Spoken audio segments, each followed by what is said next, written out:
soyez les bienvenus pour notre émission 100% futsal. Et oui, nous y sommes encore une fois pour cette émission 100% futsal du lundi, déjà la quatrième. On a un mois de septembre très dense et on est très heureux de vous retrouver donc pour une toute nouvelle émission. Je vous propose tout de suite de voir le sommaire qui n'a pas bougé. Vous commencez à le connaître avec le débrief évidemment de cette quatrième journée, les temps forts, l'interview avec l'invité, le quiz, les petits jeux, les classements et enfin un focus sur la prochaine journée. Voilà, donc l'invité de la semaine qui est là et qui va arriver, vous allez le voir. Ah oui, évidemment, sinon je vais me faire gronder, ça c'est important.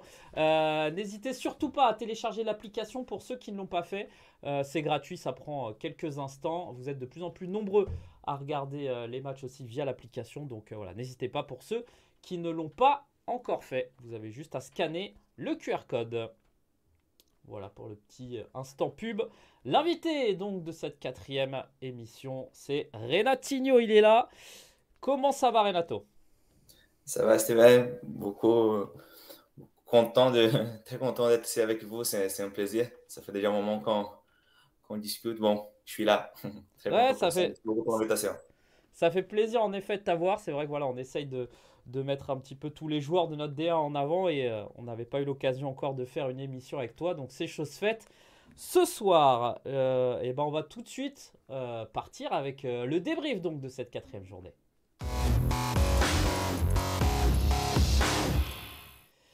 Avec donc les résultats de cette quatrième journée, le tout premier match, la victoire d'Ajaccio à Hérouville. Hérouville qui est le seul club pour l'instant à ne pas avoir marqué de points. Kingersheim qui a vaincu Gaulle, les 3 premiers points des hommes de Jawad Belaïnoussi. L'affiche de cette journée, la victoire de Laval face à Toulon, ça a été un gros match. Béthune qui l'a emporté aussi face au Sporting. Béthune qui fait un très bon début de saison. L'UJS Toulouse qui fait la passe de 4 en battant le Paris à Casa. Et enfin, c'était le match du dimanche. Le KB United qui a battu Nantes. Ça a été une grosse bataille, une grosse guerre. Et justement, Renato, on va parler un petit peu de ce match. C'était hier, vous êtes rentré un petit peu tard dans la nuit, tu me disais. Raconte-nous un petit peu ce match avec toujours cette ambiance un petit peu particulière. Jamais évident de jouer dans ce gymnase face à cette belle équipe du KB. Ouais, c'était un très bon match. On sait que c'est hyper difficile de jouer là-bas. Les supporters, ils ont été présents. C'était un match compliqué. Et vu que c'est un match de play-off, on peut dire ça, sans les détails qui comptent. Donc, il faut être concentré à 100% du temps. Et bon, on n'a pas su gérer ça. Et KB, ils ont profité les occasions. Ils ont réussi à gagner. Ouais, c'est une équipe qui vous réussissait bien. Dans l'historique, un petit peu, j'avais regardé avant le match, notamment l'année dernière, vous les aviez affrontés 3 fois et vous les aviez battus 3 fois. Qu'est-ce qui a manqué là un petit peu dans ce match? On voit l'égalisation de Gora Diop. Qu'est-ce qui a fait pencher la balance en la faveur du KB? Bon, on a pris le premier match, le premier but juste au début, mais après, on a su être concentré dans le match. On a réussi à égaliser juste après. On est parti à la mi-temps avec le match équilibré et égalisé. Mais bon, ça, comme je te dis avant, sont les détails qui comptent. Donc, on n'a pas été 100% concentré. Ils ont réussi à profiter des occasions, mais on est fiers quand même du match qu'on a fait. On sait que c'est toujours compliqué de jouer là-bas et même avec la défaite, on peut être fier des choses qu'on a réussi à faire. Ouais, on voit là le but de Chapchet qui a été un vrai poison dans ce match. Je disais, j'ai commenté ce match. Joy Mingolo s'est blessé, c'est ça? Parce qu'à un moment, on l'a plus trop vu. Ça vous a. Ouais, c'était ça, c'était au début du match, la première mi-temps. Il a eu une blessure, je ne sais pas où exactement, on n'a pas eu le temps de discuter sur ça. Je pense que peut-être qu'il a essayé après, mais il a préféré rester dehors. Je pense qu'il avait hyper mal, donc c'était mieux comme ça. Ouais, Et très c'est bien. vrai que s'il sort, c'est un joueur de moins pendant le match, ça nous manque. Ouais, on voit le dernier but de Boulaïba ou un contre son camp de Francis aussi, un petit peu de manque de réussite. Je lisais Fabrice Gacougnol dans la presse qui disait un match nul aurait peut-être été plus mérité. Tu as le même sentiment par rapport à ce match-là? Oui, je suis d'accord avec Fabrice. On a eu des occasions aussi, on a raté pas mal d'occasions. Donc, le match, bon, on a un goût amer dans la bouche, mais bien sûr que un match égalisé, on peut dire que ça aurait été bien aussi. Ouais, en tout cas, voilà. Donc, la victoire du KB qui se replace, hein. C'était un match important aussi pour le KB qui n'avait que 4 points et qui fait donc un bond au classement. De toute façon, vous pouvez tout revoir sur l'application Futsal Zone. Voilà donc pour ce match et la première défaite de Nantes. On en reparlera sur cette saison. On va passer ensuite à l'affiche de la journée. C'était le match entre l'Étoile Lavalloise et le Toulon Elite Futsal. Ça a été aussi un gros match. Toulon qui devait réagir après avoir perdu son précédent match. Mais face à cette équipe de Laval, c'était trop compliqué encore. Souvent, je dis Laval était trop fort. Est-ce que tu as ce sentiment, ou en tout cas, est-ce que Laval, évidemment, va faire partie des favoris au playoff et peut-être se succéder à elle-même? Non, bien sûr, ils ont une équipe hyper forte, hein. C'est toujours compliqué de jouer contre eux, surtout chez eux. On sait qu'ils forment toujours des équipes pour tout gagner. Et on sait que c'est hyper compliqué, mais bon, il y a des joueurs de qualité dans toute l'équipe. Je connais déjà les Brésiliens qui sont là, bon, les Marocains, les Français. Ça fait plaisir de jouer contre eux, mais on sait que c'est l'équipe à battre dans la saison. Et on va essayer de quitter au moins un des championnats, la coupe, hein. Ouais, on voit, hein. Donc Nito qui avait ouvert la marque, son premier but de la saison derrière Soufiane El Mesrar, sixième but pour lui. Et voilà, ça a été un match serré avec deux très bons gardiens. Et puis Laval a fait la différence. C'est ça aussi leur qualité. Alors il y a ce banc, cet effectif. On a souvent l'impression que c'est parfois compliqué, ou en tout cas c'est un petit peu dur. Mais à force de continuer, à force d'attaquer, ils arrivent à faire la différence, notamment en deuxième mi-temps. Ouais, ils ont de la qualité. Là, il y a aussi l'arrivée de Nelson, de Oas aussi, qui sont des joueurs qui sont habitués aussi à jouer avec les autres en sélection. Donc, on voit que même avec le changement des joueurs qui arrivent, ça ne change pas trop. Ils gardent aussi le style de jeu, même avec le changement de coach, ça reste le même. Donc, ça facilite leur jeu. Ouais, on voit là Souel Moudine, la réduction du score de Fejao, qu'on salue évidemment ce petit but qui a fait un petit peu parler, hein, sur le banc lavallois, mais finalement le but y est. Et puis derrière, donc Laval qui va un petit peu profiter avec notamment des situations de power play. Un petit mot aussi sur Toulon, évidemment, on en parle souvent, hein, une équipe légendaire de cette D1. Un petit mot, tu les connais bien aussi, tu as des anciens coéquipiers dans cette équipe. Ah non, on se connaît bien. Ça fait 6 ans qu'on joue contre. Il y a aussi Ruben qui était avec moi ici à Nantes avec nous pendant 2 saisons. Un joueur de qualité, un ami à moi, perso. Donc, on a joué contre eux le dernier match et c'est toujours difficile. On parle toujours quand on joue contre Toulon, soit ici chez nous, soit là-bas, c'est toujours compliqué. Ce sont des matchs qu'on sait qu'il n'y aura pas de facilité. Ouais, Nantes qui avait battu Toulon 6-2, et donc Toulon qui devait essayer de récupérer des points. Ils n'ont pas réussi face à l'ogre lavallois. Et donc victoire de Laval qui enchaîne une quatrième victoire en 4 matchs. On passe à la suite de cette D1 de futsal, la quatrième journée. Il y a eu un petit peu moins de buts que d'habitude, notamment ce match qui était important, hein, pour les deux équipes. Les deux coachs me disaient, voilà, là on est un peu dans notre vrai championnat. Et c'était un match presque à 6 points. Victoire de l'AC Ajaccio. Un petit mot, Renatinho, vous les aviez joués sur la première journée de championnat. Et puis il me semble que tu connais bien le coach quand même. En plus, j'ai regardé ce match, hein, vu que j'ai des amis des deux côtés, soit le joueur, soit le Ricardo de Souza, le coach. Donc, j'aime bien accompagner leur travail aussi, comme l'équipe d'Ajaccio et de Roville aussi. Je connais Zé Carlos, je connais Rodrigo Esperandio, Yuri Madruga. Donc, ça fait plaisir de le voir en première division. C'était un bon match, j'ai regardé le match complet. Et bon, ils ont bien joué à Ajaccio, hein, contre nous, même si on avait gagné le match. Ils ont mis une difficulté un peu dans certains moments dans le match. Et là, c'est une équipe qui vient de gagner 2 matchs d'affilée, donc je pense qu'ils vont faire une bonne saison. Ah, est-ce que ça peut être une équipe un petit peu surprise? Alors on savait, hein, que c'était une équipe qui avait de la qualité, on l'a vu notamment la saison dernière. Mais est-ce que c'est une équipe peut-être qui peut aller titiller les playoffs, pourquoi pas? Franchement, oui. Je pense que, bon, au début de la saison, là, je pense que c'était pas l'objectif qu'ils ont. Bien sûr que c'est la première saison qu'ils sont en D1, mais sans doute, je pense qu'ils peuvent faire un bon boulot cette saison. Je connais le travail de Hitchi, le coach, et je connais aussi les joueurs, les Français, bon, presque tous les joueurs d'Ajaccio. On a joué contre, il y a de la qualité, il faut juste continuer à bosser. Je pense qu'ils peuvent chercher de bonnes choses dans le championnat. Ouais, et on voit le but de la victoire, notamment marqué par Jean-François Dautel, son quatrième but de la saison. Une transition éclair et au deuxième poteau. Voilà, ils étaient très contents à Ajaccio pour Hérouville. On va continuer évidemment de travailler. C'était les mots de Quentin Lecomte-Moulin. Compliqué aussi pour Hérouville qui s'entraîne dans un gymnase, qui joue dans un autre. C'est pas évident, donc on va leur souhaiter voilà, de meilleurs résultats sur la suite de cette saison. Ça ne fait que 4 journées, heureusement que ce championnat est commencé. Allez, prochain match, c'était également un match important aussi pour ces deux équipes. Kingersheim qui n'avait pas encore gagné, c'est chose faite face au Goal FC dans un match très compliqué. Ils ont réussi à remonter aussi. Bon, pareil, de toute façon, Renato, tu as des amis un petit peu partout. Il y a tellement de Brésiliens, de toute façon, en D1 que tu es obligé de connaître un petit peu tout le monde. Ouais, les Brésiliens sont partout, hein. Surtout que ça fait 6 ans que je suis là et dès qu'on a la possibilité de jouer contre les Brésiliens, on profite un peu le temps après le match pour discuter un peu. Comme ça, on fait un peu la connaissance. Et oui, j'ai discuté un peu avec les Brésiliens de Kingashan et le Jonathan. Donc, Ouais. ça fait du bien d'avoir des Brésiliens ici, hein. Surtout que pour nous, on est loin de chez nous.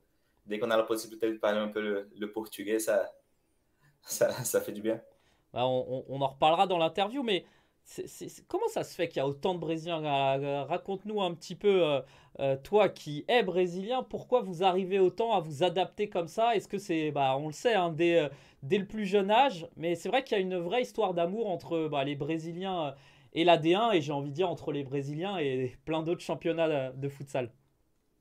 Bon, je ne vais pas dire que c'est hyper facile à s'adapter à vivre ici en France. Je connais des gens qui arrivent, qui partent après, mais franchement, pour moi, ça m'a fait hyper plaisir d'arriver ici en France et de réussir aussi à avoir une vie dans le pays.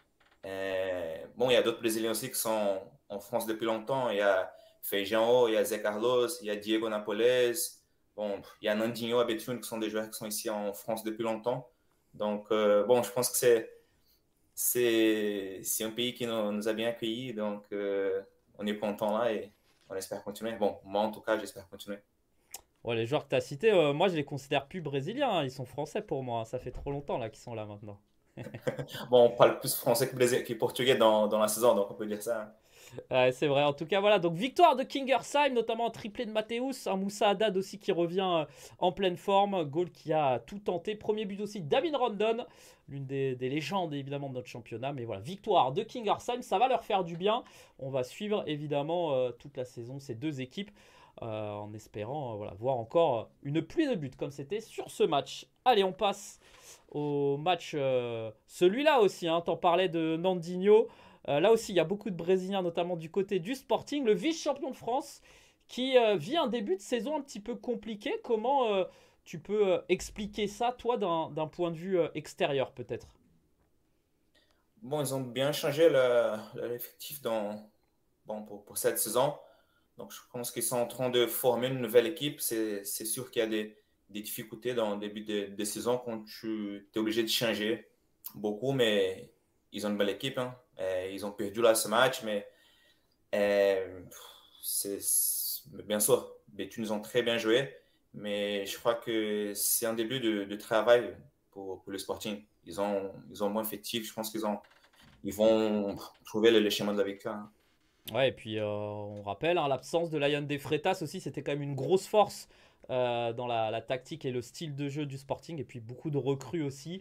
Donc voilà, ça a été très compliqué, et victoire à l'arraché avec ce but d'Abdellah El Balawi, et le Sporting donc qui repart avec une défaite. On a vu quand même Sid Bellage marqué, et t'en parlais, hein, Nandinho, il fait partie des anciens, il est bien lui dans le Nord, hein, il se sent bien, il a fondé sa famille, ça aussi ça te fait plaisir, j'imagine. Ah ouais, il est bien là-bas. Nandien, je me souviens quand je suis arrivé à Payakaza, je parlais pas du tout le français. Et c'était peut-être la deuxième journée, la troisième journée. Je crois que Nandien, c'était le premier Brésilien que j'ai joué contre, que j'ai rencontré ici en France. Et ça fait plaisir de voir il est bien installé dans la ville, il a déjà sa famille. Et à chaque fois quand on se voit, c'est un plaisir de jouer contre lui et de discuter aussi avec lui. Et est-ce que vous vous retrouvez des fois avec certains joueurs peut-être au Brésil pendant les vacances? Est-ce que vous arrivez à vous voir un petit peu entre les matchs? Je sais pas, j'imagine que c'est compliqué avec les emplois du temps, mais est-ce que ça arrive des fois? Tu dis ici en France ou au Brésil? Alors au Brésil quand vous êtes en vacances, mais peut-être en France, enfin, comment ça s'organise un petit peu? J'imagine qu'il y a des joueurs que tu aurais envie de voir plus souvent. Ouais, c'est vrai qu'ici en France, c'est un peu plus compliqué parce on a des week-ends libres, mais vu qu'on est un peu plus loin des autres, Nantes, c'est pas à côté de Paris non plus, c'est pas à côté de Toulon, mais bon. Donc, en vacances, en saison, c'est compliqué, mais c'est vrai qu'en vacances, bon, il y a Zé Carlos, il y a Rafa, le gardien de Toulon, qui sont de Rio, ils habitent à côté de moi, donc on se voit pas mal de fois. Et j'ai déjà vu Feijão, il était ici une fois à Rio, et bon, ça fait plaisir. Vous faites quoi? Des petits barbecues là, j'imagine qu'est-ce qu'on mange au Brésil quand on est comme ça entre Bon, amis? Bon, il y a toujours le barbecue, hein. C'est obligé.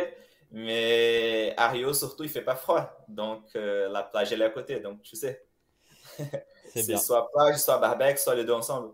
Ah, génial, des bonnes vacances en perspective. Voilà, donc victoire de Béthune, bravo à eux. Encore une fois avec un COP béthunois qui a mis l'ambiance comme souvent. Et donc victoire de cette équipe de Béthune qui a elle aussi beaucoup changé. Avec notamment un nouveau coach, de nouveaux joueurs. Et on l'a vu, pour l'instant la mayonnaise prend bien. Donc félicitations à eux. Victoire donc de Béthune face à Sporting. Et on va passer au dernier match de cette journée. L'UJS Toulouse qui... avait l'occasion, elle aussi, comme Laval, de marquer, enfin en tout cas de gagner une 4e fois consécutive. Et ça a été chose faite face au Paris Akasa. Pareil, on en reparlera évidemment. Le Paris Akasa, ça a été ton premier club en France. Tu as encore beaucoup d'amis. Tu continues un petit peu de les encourager, de suivre les résultats? Oui, Paris à Casa, ils ont tout mon respect, mon admiration.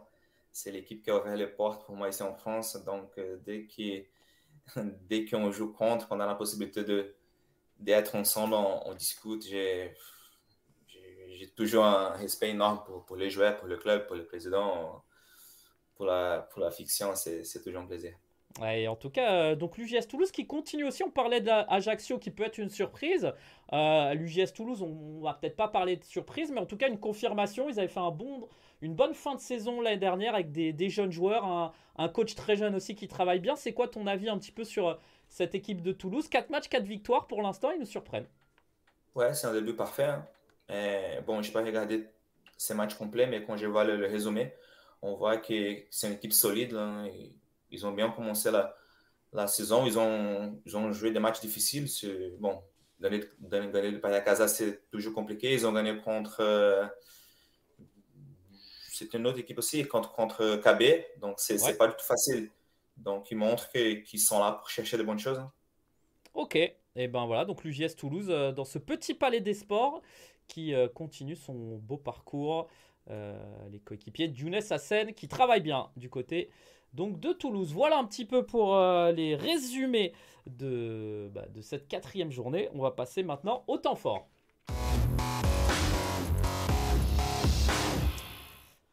Avec tout de suite, je te propose de se mettre en plein écran et de voir cette semaine les top 3 buts de cette journée. Et on en parlera après. Bien dominé, hein, en tout cas ils ont eu le monopole du ballon, les hommes de Marcelo Serpa, mais une domination totalement stérile. Attention là, un 2 contre 1 avec ce deuxième but. Le deuxième but toulousain dès la première minute de jeu, avec cette accélération, ce ballon piqué et Faupin donc qui vient battre le gardien du Paris Akasa Aboudou, le gros contre. Et là oui, Faupin, regardez l'accélération du Toulousain, petit piqué.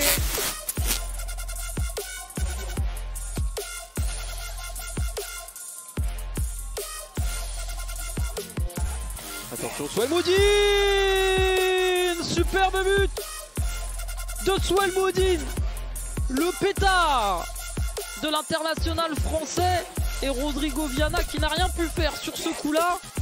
Oh, il est arrivé de nulle part, presque. Regardez, il jaillit, et là la frappe surpuissante. Moraes qui peut rien faire. Et on va essayer de repartir avec Morgade. On le sait, très bon pied gauche Morgade. Qui sert Léo. Léo qui se fait sur son pied droit, la frappe Léo Enrique de Sousa, le numéro 9 de Kingersheim, qui a fait un superbe contrôle semelle et qui s'est mis sur son pied droit. Et quand il est sur son pied droit dans cette situation, eh bien il vient décrocher la lucarne, tout simplement. Et voilà pour ce top 3. Renato, un petit préféré peut-être? J'ai bien aimé le but de Fopin de Toulouse parce qu'il a commencé très derrière et c'est pas facile de faire ça. Ouais, en tout cas, et tu nous parlais de Jonathan Henrique, il y a le petit frère aussi Léo, pas mal hein? C'est un bon joueur. Bon, on ne se connaît pas, il vient d'arriver en France, mais quand je regarde un peu les résumés de Kingersheim, je pense qu'il va faire il va compliquer un peu les équipes dans le championnat. Deuxième but en tout cas pour lui. Cette saison, on passe au MVP. Vous le savez, après chaque journée, les équipes de Futsal Zone se réunissent pour choisir un joueur qui a fait un gros match. C'est jamais évident, évidemment, ça discute. N'hésitez pas, hein, vous pouvez en parler sur les réseaux sociaux. Souel Moudine qui a été choisi. Un triplé, pour lui, il a été omniprésent. Renato, c'est le genre de joueur, j'imagine que t'aimes regarder. On en parle souvent hein, de ce genre de joueur, mais Souel Moudine, c'est quand même très fort. Hein. Ouais, il est hyper fort. J'aime bien son style de jeu. Il est toujours calme, tranquille. Il sait maîtriser le ballon. Il sait marquer quand il faut. Il fait des passes décisives. Il est hyper important pour Laval et aussi pour l'équipe de France.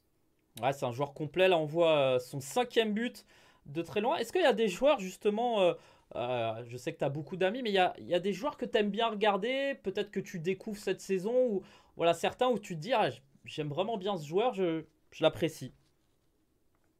Bon, si je peux choisir un joueur que j'aime bien regarder, c'est Sofiane Elmezra de Laval. J'adore son style de jeu, comment il maîtrise le jeu, même sans ballon, comment il encourage les coéquipiers. J'aime bien le regarder et surtout jouer contre. C'est difficile, hein, mais bon, il faut jouer contre des joueurs comme ça. Ouais, Soufiane El Mesrar, meilleur joueur de la D1 la saison dernière, élu par les coachs et les capitaines notamment. C'est vrai qu'on nous parle souvent de Soufiane El Mesrar. Allez, est-ce qu'on le dit ou est-ce qu'on le dit pas? On aura une petite nouveauté aussi sur Futsal Zone. On aura le joueur du mois chaque mois et peut-être que ce mois-ci, Soufiane El Mesrar, il est pas mal. En tout cas, voilà, donc Souel Moudine, MVP de cette journée, un triplé dans un match compliqué, félicitations. À lui, le 5 de la semaine aussi, une des nouveautés, pareil avec les commentateurs. On se retrouve, on discute un petit peu, c'est pareil, jamais évident, hein, mais voilà, ce 5 avec Louis Marquet et donc Souel Moudine. Mathéus, le Brésilien de Kingersheim qui a encore marqué un triplé. Alors il a mis 2 coups francs à 10 mètres, mais il a été quand même bien présent. Simon Luc et Boulaïba. Un petit mot peut-être sur Boulaïba, vous l'avez joué, nouveau capitaine du KB, évidemment tu le connais aussi depuis de nombreuses années. Voilà, excellent joueur et il a fait un bon match contre vous. Ouais, c'est un très bon joueur, il a très bien joué hier. On se connaît depuis longtemps, donc à chaque fois qu'on joue contre, c'est compliqué. On sait que c'est un joueur difficile de défendre et il a su profiter les occasions. Ouais, en tout cas, on a bien discuté. Il y avait Arthur Tchatchat aussi qui a fait un gros match, un passeur décisif, buteur aussi. Voilà, peut-être pour une prochaine. Le gardien aussi de Béthune, Méziani, qui a été excellent. Voilà, il y a toujours plein de bons joueurs chaque journée et on est content aussi de découvrir des nouveaux visages ou de voir des anciens aussi qui sont là. Donc voilà pour cette D1 de futsal. On va passer à l'interview maintenant.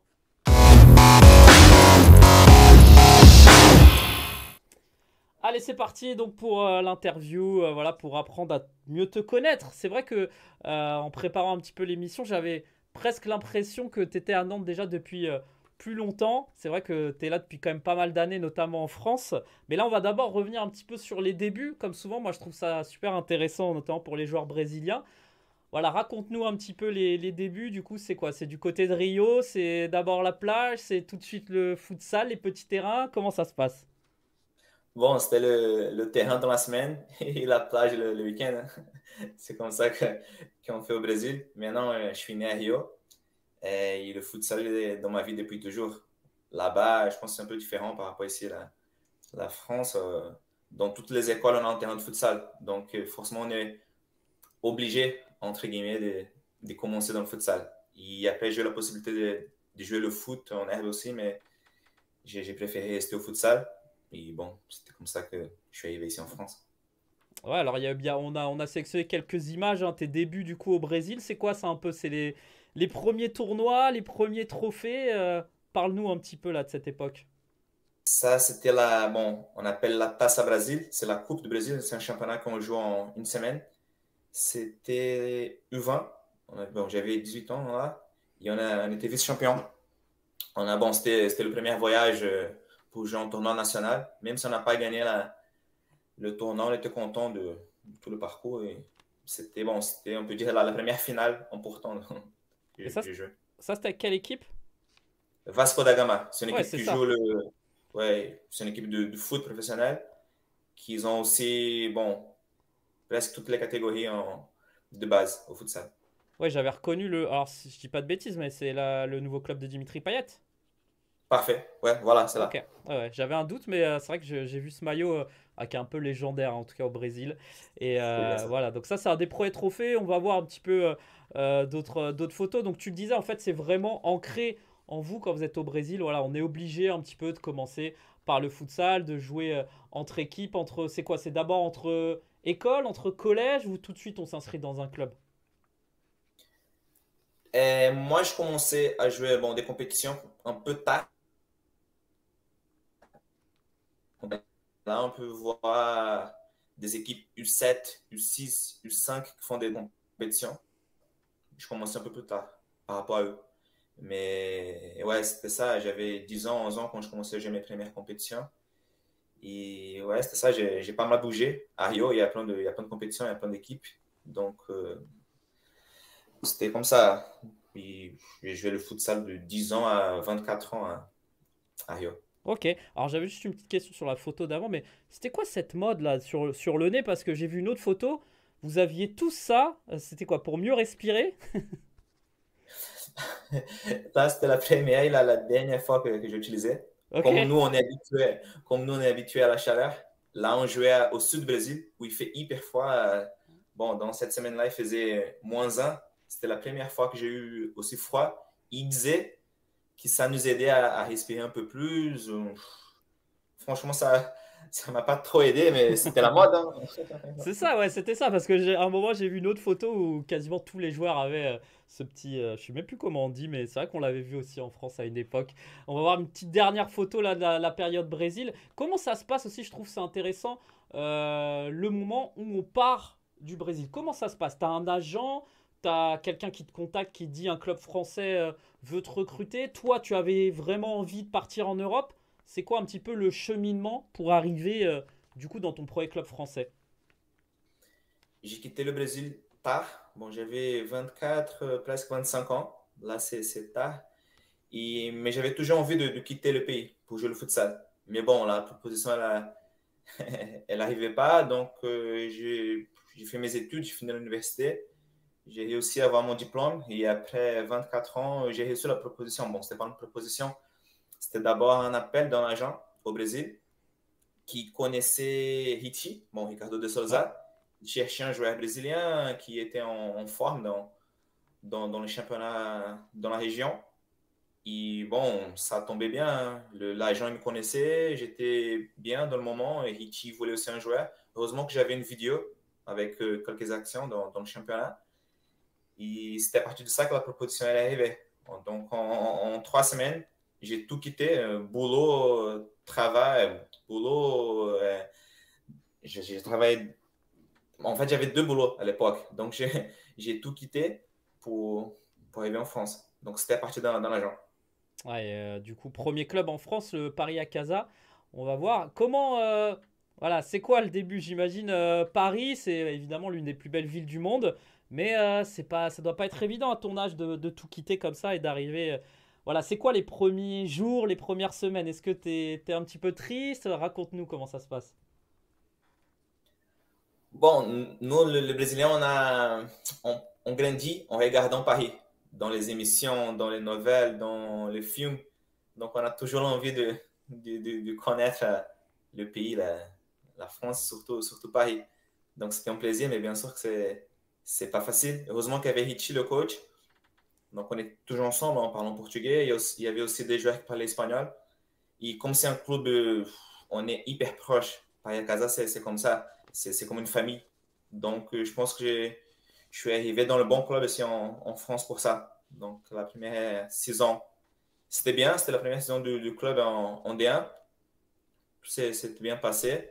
Ouais, j'ai réussi à bien jouer et franchement, c'était top. Bien sûr qu'il y a eu des moments compliqués dans le perso. Hein. J'étais tout seul. T'as pas d'amis, tu parles pas trop la langue. Bon, pas trop. Je parlais zéro le français. Donc, c'est compliqué. Mais heureusement qu'au niveau sportif, c'était bien. Donc, ça m'a aidé à avoir le moral. Ouais, et du coup, tu en parlais un petit peu de cette équipe de Paris à Casa. On va voir aussi une scène de joie là, un petit peu dans le vestiaire avec certains joueurs qui sont toujours au club, hein, notamment on voit Soumaré, on voit Diallo. Il me semble que c'est Ben Difala aussi de dos. Voilà, un petit mot, tu le disais. Tu es reconnaissant, du coup, tu as l'impression d'avoir une dette, entre guillemets, envers le Paris à Casa qui t'a accueilli en France? Non, Paris à Casa reste dans mon cœur. Il va rester dans mon corps pour toujours. À chaque fois que je vais à Paris pour jouer contre, il y a des supporters qui viennent parler avec moi. À chaque fois qu'ils viennent ici jouer contre nous, on prend du temps à discuter un peu plus. J'adore les gars qui sont là. Soumaïla Diarra, le petit Soumaïla, là il est plus petit. Hein. Il y a Momo, bon, dans la photo, il y a Samy, il y a aussi Lalson, le Cédric, il Ouais, a au KB. ouais. Ça fait toujours plaisir de jouer contre Casa. Parfois, on discute sur WhatsApp, sur Messenger. C'est une équipe qui va rester dans mon cœur. Ouais, et puis tu fais une grosse saison quand même, tu le disais, niveau sportif. Tu finis meilleur buteur d'ailleurs du championnat. Alors attends, j'ai la petite stat quand même, j'avais noté 33 buts en 24 matchs, c'est ça? C'est fort Ouais, quand même en D1 de futsal. ouais, c'était ça. En plus, je pense que c'est bien sûr qu'on avait une bonne équipe, mais c'est surtout l'ambiance. On rigolait toujours, donc ça fait plaisir. Tu as toujours envie de progresser, de faire ton boulot. Tu es hyper content. Ça m'aide aussi sur le terrain. Ça m'a aidé sur le terrain. En tout cas, donc cette petite période à Casa, et puis tu as un parcours atypique parce que ensuite tu vas partir au Japon pendant quelques mois. On voit notamment cette petite moustache là, toute jolie. Raconte-nous, c'est un nouveau dépaysement. Tu arrives du Brésil, Paris, Japon. J'imagine c'est une nouvelle culture, une nouvelle ville, une nouvelle langue. Comment un petit peu ça s'est passé ces 7-8 mois que tu as passé au Japon? Oui, quand je commençais à être à l'aise en France, j'ai reçu la proposition d'aller au Japon. Et bon, j'ai bien réfléchi, j'ai discuté avec ma famille, mais bon, un peu des amis qui sont proches. Et on m'a dit, bon, vas-y, hein, c'est peut-être un bon pays, même si c'est hyper loin de chez toi, c'est hyper différent, c'est sûr que tu vas bien aimer. Et je ne regrette pas, hein, c'était parfait. Bon, je suis resté là-bas 7 mois, mais les expériences que j'ai vécues là-bas ont été incroyables. Ce sont des choses que je vais garder pour toujours. Et j'ai dit à tous les amis qui me demandent, qui me posent la question, il faut aller au Japon, il faut connaître le pays, c'est un autre monde, c'est parfait. Ouais, et puis le Japon, une équipe qui progresse, hein, en tout cas, on a vu les récents résultats. À l'époque, c'est comment le futsal au Japon? Par rapport à la D1, quand tu quittes Paris Akasa et la D1, le Japon, le niveau du championnat, c'est quoi? On en est où? C'est plus professionnel, j'imagine, qu'en D1 de l'époque? À l'époque, oui, c'était plus professionnel. Euh, Toutes les équipes, même les équipes qui sont en bas dans le classement, on voit qu'il y a quelque chose au niveau tactique. Le niveau tactique, il est hyper fort. On ne voit pas les Japonais qui sont hyper forts dans le 1 contre 1, qui font des trucs hyper beaux avec le ballon. Mais le fait qu'ils jouent toujours tactique, qu'ils savent ce qu'ils doivent faire sur le terrain, c'est ça qui fait que le championnat il soit beau. Donc, j'ai bien vécu là-bas. Le championnat, j'ai bien progressé. J'ai réussi à voir des choses au niveau tactique que je n'avais pas vu ni au Brésil ni en France.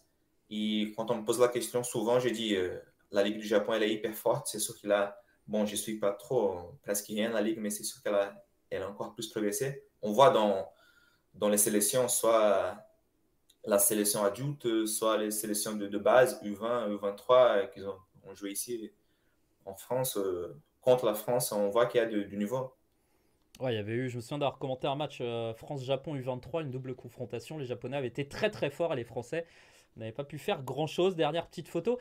J'imagine, il y a le futsal, mais il y a aussi tous ces voyages, toute cette culture. C'est hyper enrichissant pour toi. Est-ce que quand tu as commencé le futsal, t'es dit un jour, j'aurai l'occasion de découvrir la France, de vivre à Nantes, d'aller à Tokyo notamment. J'imagine que ça aussi, c'est une fierté, en plus d'être un joueur de futsal professionnel.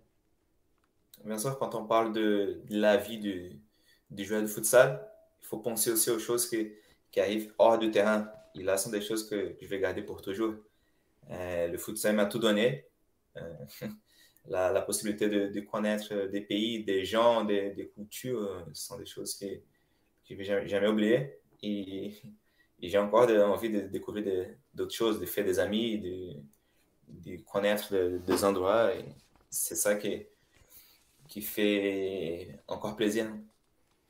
Et voilà, donc pour cette petite escapade au Japon, un mot vraiment très rapide, il y a cette période de Laval, ça dure quelques mois un petit peu compliqué, retour en France, j'imagine que tu étais quand même heureux de retrouver la France, mais voilà, parle-nous-en un petit peu, période Covid un petit peu délicat. Ouais, je suis arrivé à Laval en janvier parce que la Ligue au Japon, la saison elle est un peu différente par rapport ici l'Europe. Donc, ouais, je finis la saison en janvier au Japon et je voulais rentrer en France. Et j'ai reçu la proposition de Laval. Il y avait plein de Brésiliens à l'époque, 6, 7 Brésiliens. Je savais aussi que c'était un bon projet qui voulait à l'époque arriver en D1. Et j'ai pas pensé 2 fois, hein. J'ai dit oui d'un coup. Et c'était bien. J'ai joué 4 matchs parce que le Covid a commencé. Mais c'était qu'un mois et demi du championnat. Après, on était confinés. Mais c'était un plaisir d'être avec les Brésiliens, de connaître les joueurs. Et bon, aujourd'hui, on joue contre. Et on a toujours la possibilité de discuter un peu. Et ce sont des amis que je garde. Ouais, t'en parlais, hein, Diego Napoles, à l'époque Rodrigo Sperandio, André Vanderlei aussi qui était là, donc ça c'est toujours des bons souvenirs j'imagine pour toi. Non, non, c'était top, hein, même si c'était pas beaucoup de temps. Bon, j'ai bien profité le moment où j'étais avec eux. Ouais, c'était André qui m'a fait la proposition. Donc, j'ai dit merci à lui pour ça. Et c'était parfait avec Diego, il y avait Rodrigo et aussi d'autres Brésiliens à l'époque. On a bien profité le temps qu'on avait ensemble avant le Covid. Ouais, dernière petite question, on l'a vu, hein, ça a fait l'actualité, André Vanderlei qui n'est plus le coach. Est-ce que ça t'a surpris comme beaucoup de personnes un petit mot quand même pour André? Oui, surtout avant le début de la Ligue des Champions, hein. Je ne m'attendais pas à ça. Franchement, on ne savait pas que ça allait arriver. C'est une bonne perte pour le club. Bon, même s'il reste au club, il ne reste pas avec l'équipe première. C'est sûr que ça change. Peut-être, je pense que ça change beaucoup au niveau ambiance, mais bien sûr qu'ils ont déjà un nouveau coach qui était déjà avec André à côté et qui connaît déjà un peu le club, même s'il vient d'arriver. Et bien sûr que pour André, c'est dommage pour lui, pour la ville, pour le projet, mais bon, ils ont des raisons particulières. Je ne sais pas qu'est-ce qui s'est arrivé. Bon, c'est dommage, c'est un bon coach, c'est une personne qui est habituée au futsal français et j'espère qu'il va réussir à continuer de manière brillante sa carrière. Ouais, on lui souhaite évidemment bel hommage de Renatino. André Vanderlei, on va passer à Nantes quand même, parce que le temps passe. C'est aussi ça, la belle histoire. Ça, c'était début, hein, il me semble. Tu signes à Nantes, Ricardinho tout de suite, à l'époque, le grand access. De mémoire, une défaite 6-0 ou 6-1. J'imagine que, comme beaucoup, ça fait toujours plaisir de jouer face à l'un des meilleurs joueurs d'histoire. Ouais, et en plus, je suis arrivé 3 jours avant, je pense. Je suis arrivé en septembre, 3 jours avant le match, parce que les frontières elles ont été fermées au Brésil. Eh oui. Donc, c'était compliqué pour arriver. Je suis arrivé je sais pas, le mercredi ou le mardi. On a joué le samedi contre Access. Il y avait aussi d'autres bons joueurs dans l'équipe. C'était un plaisir de jouer contre eux. Surtout avec Ricardi, on a discuté un peu en portugais après. Et c'est un moment aussi, c'est une photo que je vais garder, hein, pour toujours. Ouais.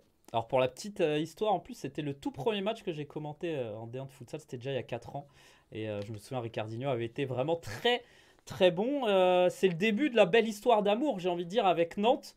Parce que depuis 4 ans, voilà, tout se passe bien, t'es épanoui, t'adores cette ville, les résultats aussi sont bons. Voilà, est-ce que j'ai bien résumé ces 4 années là nantaises qui sont toujours en train de se dérouler? Ah non, je peux dire que Nantes, c'est chez moi.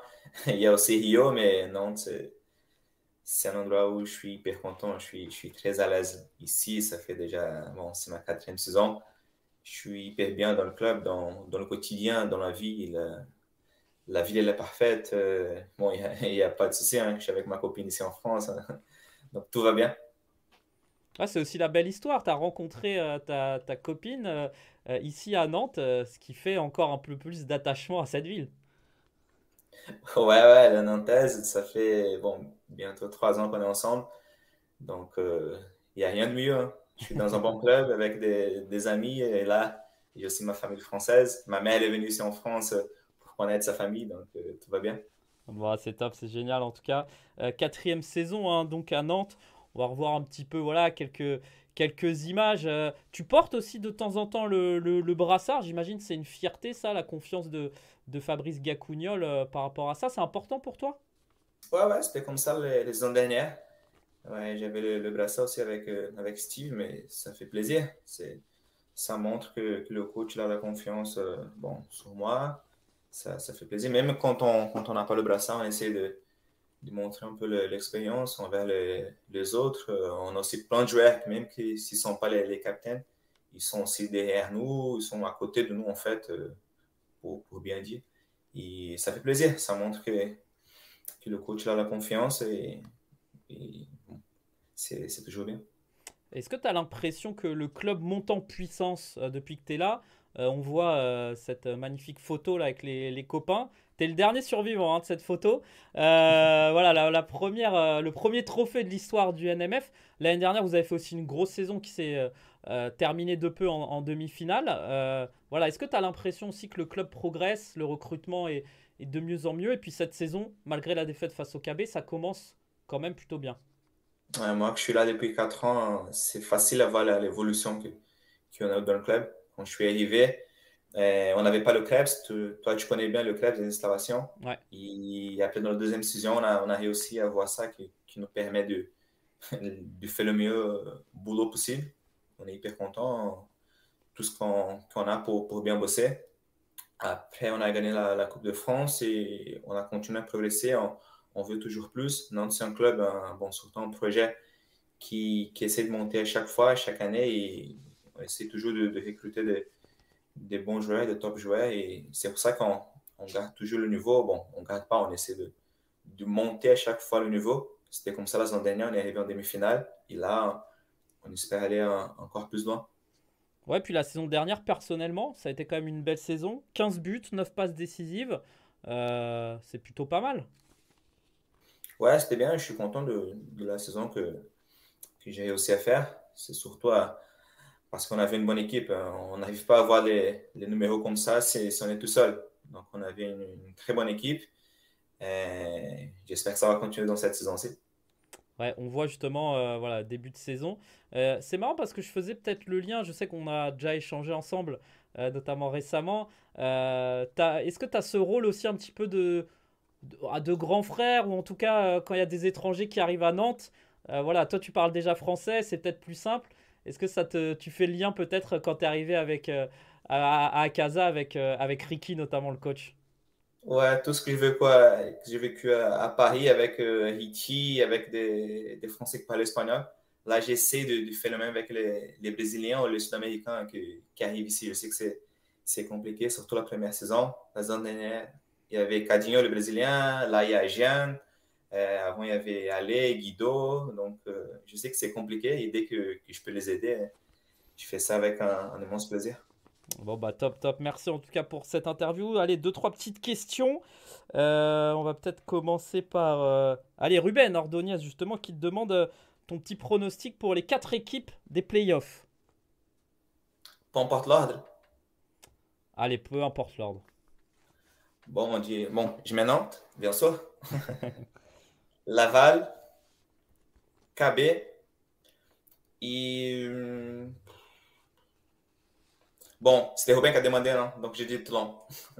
Je pense que c'était une question piège. Si tu n'avais pas répondu Toulon, il t'aurait grondé après l'émission. Ouais. Une petite question d'Armand Coué, que tu connais bien évidemment. Il te demande est-ce que tu as les plus gros mollets du Nantes Métropole, voire de toute la D1 de futsal? Mais c'est grâce à lui, hein. On bosse beaucoup avec lui, donc c'est évident, hein. Ouais, on a une petite question aussi de Jean-François Dautel qu'on salue. Alors, je sais pas si c'est un appel du pied, mais il nous dit Hermano, à quand un duo dans la même équipe? Ouais, c'est vrai qu'on a joué pas mal de fois. Avant, il était à Bastia, là, à Ajaccio. C'est un très bon joueur et une très bonne personne, hein. J'adore discuter avec lui. Ça fait hyper plaisir de le voir en D1 encore une fois. Et bon, on va voir, hein. On ne connaît pas le futur. On va suivre ça. Petite question de Fernandito. Il y a plein de joueurs qui t'ont posé des questions. Il te demande si c'est toi qui mets toujours la musique. En tout cas, il espère pas que ce soit toi. Pourquoi? C'est quoi tes choix musicaux? Franchement, je ne sais pas pourquoi il dit ça, hein. Peut-être qu'il n'aime pas les musiques brésiliennes, mais ça, je laisse pour les Français pour mettre l'ambiance dans le vestiaire. Bon, en tout cas, il demande quand est-ce que tu viens le voir, Fernandito qui évolue maintenant en Espagne. Et petite question de sporttrait.fr aussi, qui nous demande, voilà, on en a parlé un petit peu tout à l'heure, mais est-ce que cette année, c'est peut-être le niveau du championnat le plus relevé que tu aies connu? Je pense que ça sera le plus équilibré. Ouais. Je ne vais pas dire que ça sera le plus élevé, parce qu'avant, il y avait des bonnes équipes aussi. Mais franchement, là, c'est bien équilibré. On voit qu'avec la sortie de Mouveau, il y a des joueurs qui sont partis à KB, qui sont partis à Sporting, à Béthune. Donc, il y a plus d'équipes qui sont en niveau, hein, qui ont amélioré. Donc, je ne peux pas dire que le niveau il est plus fort. Mais franchement, pour moi, ça va être la plus équilibrée. Ouais, voilà, merci. En tout cas, merci pour ceux qui posent des questions. Chaque semaine, il faut en sélectionner parce que voilà, on peut pas tout poser, sinon ça durerait 2 heures avec Renato, on pourrait échanger toute la soirée. Je te propose de passer un petit portrait chinois. C'est l'une de nos séquences qu'on aime bien faire. Il faut répondre comme ça rapidement pour que on puisse encore mieux te connaître. Est-ce que ça te va? Parfait, allez. Allez, quel est ton film préféré? Harry Potter. Ton artiste préféré? Ah, c'est compliqué là, hein. Je dois choisir une Ouais. artiste. Bruno Mars. Ah, pas mal. Ok, destination de vacances préférée? Rio.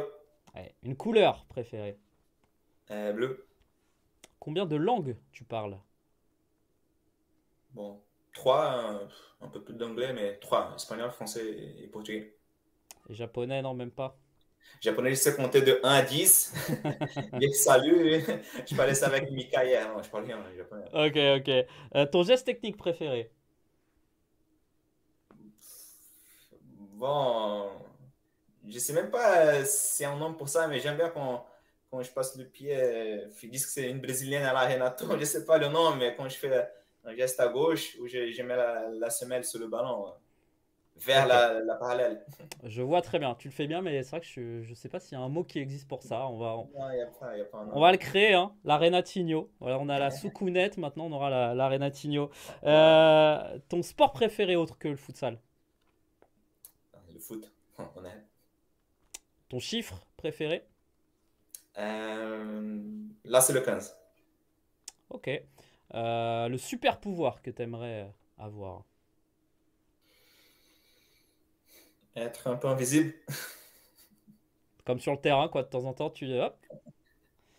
Ouais, ça va bien. Est-ce que tu as un smiley préféré? Comme ça, comme les Brésiliens. Ah oui. Comme Ronny, c'est ça, non? C'est Ronny qui a. Ouais. Ah ouais. Ton joueur de futsal préféré? Diego. Zufo Ok. de Barça. Ouais. Moi, Ah, Diego Napoles, et après j'ai fait le rapprochement. Ça aurait pu, ça aurait pu. Si tu pouvais dîner avec quelqu'un?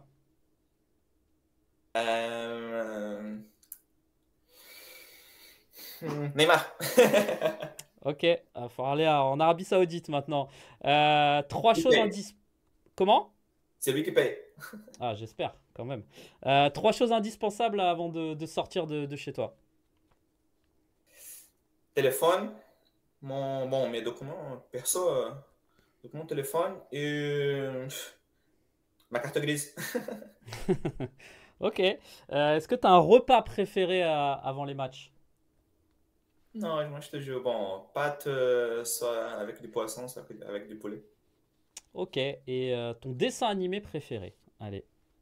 J'étais pas trop dessin, mais on peut dire Pokémon à l'époque quand j'étais petit. Ouais, c'est un dessin animé, hein. Ça marche. Ok, pas de souci. Je te propose d'enchaîner avec quelques dernières questions. Ça sera le tu préfères. Pareil, il faut répondre vite. Je vais te proposer 2 solutions. Est-ce que c'est bon pour toi? Allez, on y va. Allez, tu préfères être buteur ou passeur? Buteur. Est-ce que tu préfères le futsal français ou le futsal brésilien? Brésilien. Quel gymnase tu préfères, le H Arena ou le Krebs? J'adore tous les deux, mais je me sens plus chez moi au Krebs parce qu'on s'entraîne beaucoup là-bas. Ok. Est-ce que tu préfères être joueur ou entraîneur? Joueur. Est-ce que tu préfères une salle vide ou une salle avec 1000 supporters de tes adversaires? Une salle remplie. Ouais, t'imagines 1000 supporters du KB là, c'est pas mal l'ambiance. C'est chaud, hein, mais c'est bien. Hein. On aime bien jouer des matchs comme ça. Ouais, c'est sûr. Est-ce que tu préfères être le meilleur joueur de futsal au monde ou jouer dans la meilleure équipe du monde, mais être un petit peu moins bon? Bon, si on est champion, donc pour les championnats qu'on peut jouer, oui, bien sûr. Ok. Est-ce que tu préfères le contrôle semelle ou le passement de jambes? Contrôle semaine. Allez, la dernière. Tu préfères Fernandito ou Ruben Ordonez? Ça dépend. Pour cuisiner, c'est Robin. Ok, pour le reste, c'est Fernandito. Pas pour mettre la musique non plus. Ok, Fernando, c'est pour, je sais pas, pour animer le vestiaire. ok, bon, c'était la petite question piège, bien répondu. Merci en tout cas à toi pour voilà, ces petites réponses. On va passer à la dernière séquence de l'émission, en tout cas les dernières séquences avec tout d'abord les classements. Allez, quand même, après cette interview très complète, un petit mot sur les classements donc, de la D1. On en a parlé, l'Étoile Lavalloise et l'UJS Toulouse qui ont remporté leurs 4 premières victoires derrière Nantes qui est bien installée. Le KB donc qui a fait l'une des bonnes opérations. Et puis derrière Béthune, Ajaccio, Toulon, Sporting, Akaza, Kingersheim et Rouville pour l'instant la seule équipe à ne pas avoir marqué de points. Juste un petit mot, voilà, 9 points en 4 matchs. J'imagine que globalement vous êtes quand même satisfait de ce début de saison. Oui, mais avec la défaite, on est content de ce on a fait déjà jusqu'à aujourd'hui, dans ce début de saison. Ouais, on a perdu contre une équipe qui veut aussi jouer le playoff. Donc, on ne peut pas dire que ça fait du bien de perdre des matchs comme ça, mais on apprend beaucoup de choses avec les défaites, surtout avec les défaites contre les équipes qui veulent jouer aussi le playoff comme nous. Mais on est fiers. Hein. On est en train de former une nouvelle équipe. Mais je suis hyper content de tout ce qu'on a fait jusqu'à aujourd'hui. Hein. On va continuer à bosser pour ça et on espère arriver au playoff au plus long possible. Ouais, parce qu'on sent aussi dans cette équipe que il y a eu un très bon début de saison, mais l'équipe n'est pas encore en pleine possession de ses moyens. Il y a encore plein de belles choses à faire dans les semaines à venir. Ouais, c'est comme ça. Donc, pour le début de saison, on a des joueurs qui viennent d'arriver. C'est comme ça. On travaille beaucoup pour ça. On voit déjà la progression de l'équipe depuis la pré-saison. C'est sûr que ça va venir dans les semaines à venir. Hein. Ok, top. Un petit mot sur le classement des buteurs avec donc Soufiane El Mesrar qui est seul en tête, Kai Kivo également à 5 buts, tout comme Cédric Desgrasses, Rodrigo Viana, Simon Luc également qui est là, Fabricio brésilien que tu connais aussi, Souel Moudine, Mathéus, Jean-François Dotel, Arthur Tchapchet notamment. C'est une question que j'aime bien poser. L'année dernière, on t'a souvent vu dans ce classement des buteurs. Est-ce que tu te fixes des objectifs en début de saison? Je sais que tu comptes un petit peu tes statistiques. C'est important pour toi aussi de savoir un petit peu combien de buts tu as marqué, etc.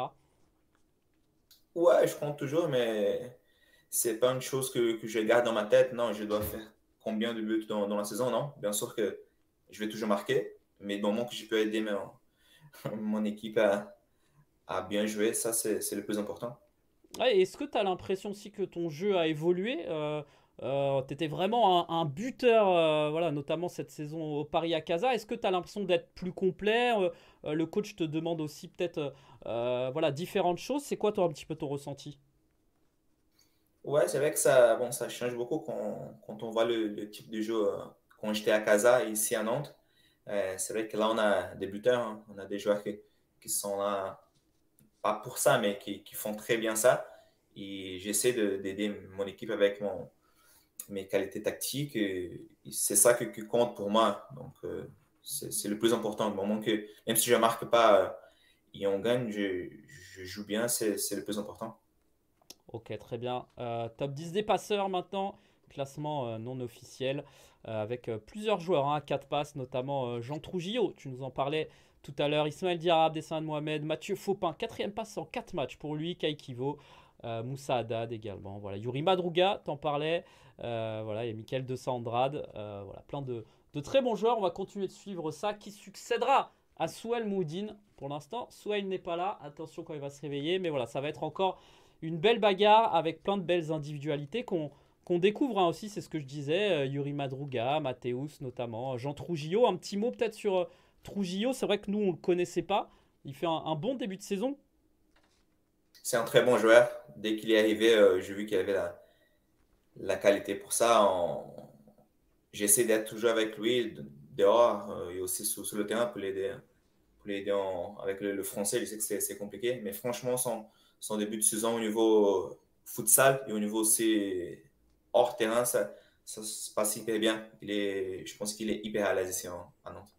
Eh ben, tant mieux pour le club de Nantes. Un petit mot aussi rapide sur le classement de la D2. Voilà, on va suivre évidemment tout au long de cette saison Lille Métropole qui fait déjà un bon début de saison. Ça fera plaisir à Issa Massen qu'on avait reçu la semaine dernière. Le club de Théarène aussi qui est promu et qui enchaîne une deuxième victoire. Seine-Gaulle, Avion. Il y a beaucoup de belles équipes. Marcouville qui pour l'instant fait un début de saison un petit peu compliqué.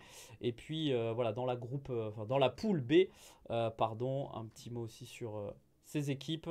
Avec Garge Gibson, qu'on connaît bien, évidemment, ancien champion de France, qui pour l'instant fait un bon début. Il y a Pfastat, il y a Neuf, il y a le Racing Club de Strasbourg, il y a Montpellier qui a fait un gros recrutement aussi. Voilà, pas mal de belles équipes. Tu gardes un petit œil quand même sur ces équipes. Il y en a certaines que tu as affrontées notamment. Ouais, surtout les équipes où il y a des Brésiliens. Donc, on s'y suit sur Instagram. Donc, il met des choses sur le réseau et j'arrive à voir un peu ce qui se passe. J'ai des amis à Bastia, aussi il y a des Brésiliens à Montpellier. Donc, bon, j'essaie quand même de regarder un peu ce qui se passe. Et puis il y a le club dans la poule A de Nantes-Doulon. Tu suis aussi un petit peu. Alors, c'est compliqué d'aller peut-être les voir, mais en tout cas, tu connais aussi un petit peu ce club. Ouais, il y a des joueurs qui sont là-bas qui ont été ici avec nous. Bon, je ne veux pas voir leurs matchs parce que c'est toujours le même jour que nous, même si c'est ici à côté. Mais on espère qu'ils vont pouvoir faire une bonne saison. Et on leur souhaite en tout cas. Allez, la prochaine journée, c'est tout de suite.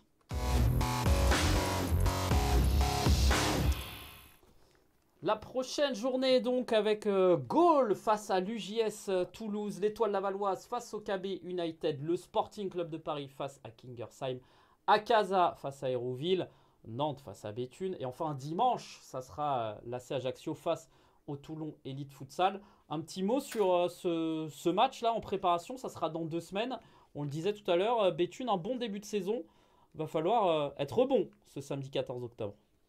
Ouais, on sait que ça va pas être un match facile, hein. Ils viennent gagner du Sporting, donc ils vont venir avec la confiance, surtout qu'on a 2 semaines pour travailler. Et bon, on va bien bosser comme toujours, hein. Ça change rien même avec la défaite.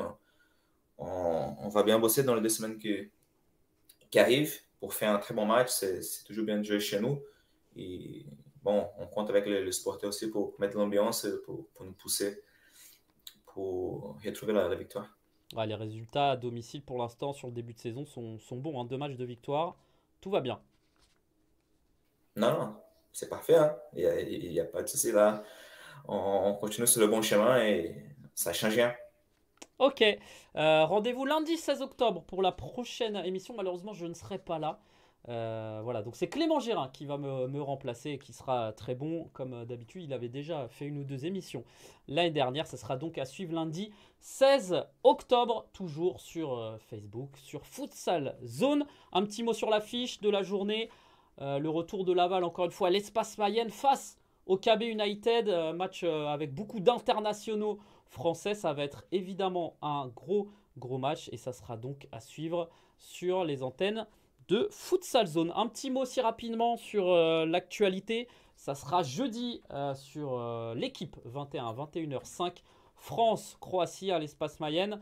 Renato, je sais que tu regardes de temps en temps les matchs de l'équipe de France. Tu as beaucoup de coéquipiers qui sont sélectionnés. On voit notamment Steve Bendali et Francis Lococa. Est-ce que c'est un match que tu vas regarder, ça, ce France-Croatie? Ouais, j'ai déjà regardé le dernier à Laval, bon, sur l'écran. On est avec eux. Hein. On espère qu'ils vont bien faire, soit le match ici à Laval comme le match suivant en Croatie. On espère qu'ils vont réussir à gagner tous les matchs. On est avec eux. Ils sont confiants, tes coéquipiers là, tu les as quittés hier, ils partaient en sélection. Tu les sens bien? Oui, toujours. Hein. Ils sont en forme. Hein. Donc, on sait qu'ils vont faire de bonnes choses, c'est sûr. Ok, ben voilà, ça sera à suivre donc sur l'équipe 21 le 5 et le 10 à suivre sur la FFF TV. Ça sera à 19h. Deux matchs très très importants, si ce n'est peut-être les deux plus importants de l'histoire de l'équipe de France. Voilà, on chauffe un peu, mais c'est vrai, ça peut être une qualification pour la Coupe du Monde. Donc on sera à fond derrière cette équipe de France. Un petit mot pour finir, mon cher Renato. On a passé un très bon moment. On a gardé le timing à peu près d'1 heure. Voilà, c'est ta tribune. Tu peux dire ce que tu veux. C'est à toi. Bon, merci à toi, merci à toute l'équipe de Futsal Zone. C'était un vrai plaisir. Ça fait plaisir aussi de raconter un peu de ma vie, ma carrière, des moments que j'ai pu vivre ici en France. Et bon, merci beaucoup. C'était un immense plaisir. Eh ben, merci beaucoup à toi. Merci de ta sympathie, de ta bienveillance, de ton humanité. Merci en tout cas. J'adore toujours les Brésiliens. Vous êtes trop bien, vous êtes trop gentils. Il va falloir que j'aille au Brésil un jour.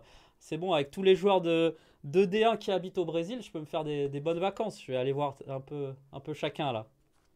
Oui, tu vas à Rio surtout hein, parce qu'il fait chaud toujours, donc il n'y aura pas de problème. Hein, surtout qu'il y a le barbecue aussi. Ouais, ça marche. Là, il faut que je perde un petit peu de poids quand même, je vais faire gaffe. Merci en tout cas pour l'invitation. Merci de nous avoir suivis comme d'habitude. 4e émission, donc n'hésitez pas à la partager, n'hésitez pas à nous suivre sur les réseaux sociaux. On vient de dépasser les 10 000 followers sur Facebook, on a le compte Instagram, on a TikTok, on a tout ça. Et puis parler de l'application aussi, c'est important pour continuer au développement du futsal en France. Voilà, c'est gratuit cette année, c'est en exclusivité, donc parlez-en autour de vous, on compte sur vous. Les clubs aussi, c'est important, les joueurs. N'oubliez pas de nous mentionner aussi, c'est important. Vous êtes les premiers acteurs de cette D1. Merci en tout cas, merci à tous. Passez une excellente soirée. Renato, dernière petite question. Le programme, c'est quoi là du coup pendant 2 semaines? C'est entraînement à fond et on se remet dans le championnat le 14. Non, on va continuer à travailler cette semaine. Bien sûr, vu qu'on ne joue pas le week-end, ça va être un peu plus léger, mais pas trop. Eh ben, merci beaucoup en tout cas. Merci à tous de nous avoir suivis. Merci Renato. Plein de bonnes choses pour la suite de cette saison. Et on se retrouve donc samedi 14 octobre pour la prochaine journée. Lundi 16 octobre l'émission. Et puis on sera derrière l'équipe de France face à la Croatie. Merci à tous. Passez une excellente soirée. Ciao, ciao. Vive le futsal.